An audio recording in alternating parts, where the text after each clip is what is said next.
It is a great satisfaction to greet you again. I hope you and your pet are well. Today we will talk about the following: cataracts in dogs, causes and what to do.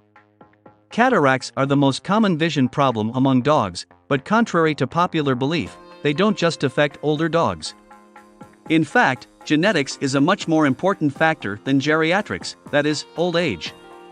The word cataract means to break down in Latin, and that's exactly what happens. The fibers in the lens of your dog's eye, composed primarily of water and protein, break down, causing the lens to become increasingly opaque, eventually causing blindness. It is relatively painless and, in most cases, can be treated and even cured through surgery. 1. Causes of cataracts in dogs. Certain breeds have a tendency to develop cataracts, especially at young ages. Therefore, if your dog belongs to any of the following breeds, or is a mix of them, you should pay attention to the symptoms. Afghan dogs, Cocker Spaniel, German Shepherds, Golden Retriever, Siberian Huskies, Labrador Retriever, English Shepherds, Poodles, Schnauzer, English Springer Spaniel. 2. Most cataracts fall into one of three groups. Developmental, early onset. This type is usually inherited and, as the name implies, develops early in life, often within the first year. Congenital, juvenile. The dog is born with cataracts. Cataracts usually develop in both eyes, but they can grow at different rates. Congenital cataracts can be inherited, but they can also be caused by an infection or exposure to a toxin in the womb.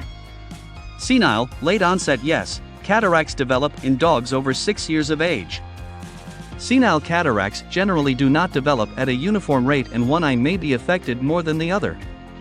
They almost always start in the center of the eye and develop outward, eventually creating an opacity that covers the entire eye. Cataracts can also develop after an injury or puncture from something like a claw or thorn.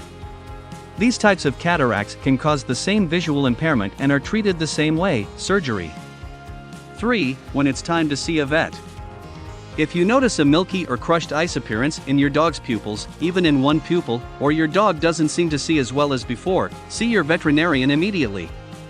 In fact, it's a good idea to consult your veterinarian if your dog's vision seems to be worsening, even if you can't detect any obvious changes in the eye.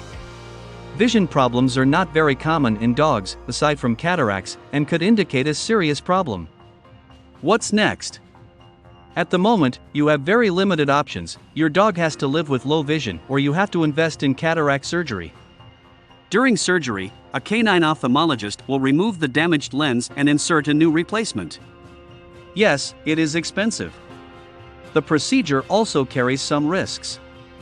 Some dogs suffer post-surgical scars that can limit vision. Up to 30% of dogs eventually develop glaucoma, an increase in pressure in the eye, which may require additional surgery.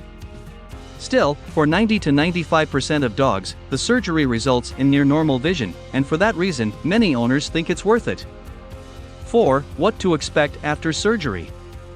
The surgery lasts approximately 1 hour per eye and requires general anesthesia. In most cases, an overnight stay is not usually necessary. Recovery takes about 6 weeks. Your dog may need to wear an Elizabethan collar, the kind that looks like a plastic lampshade, to prevent rubbing and scratching during the healing process. And you'll probably need to give eye drops during the recovery period to prevent infections. It is a pleasure to inform you and help you. If you have not subscribed to the channel, you should do it now. Take care of yourself and your furry friend. A hug, and until the next video.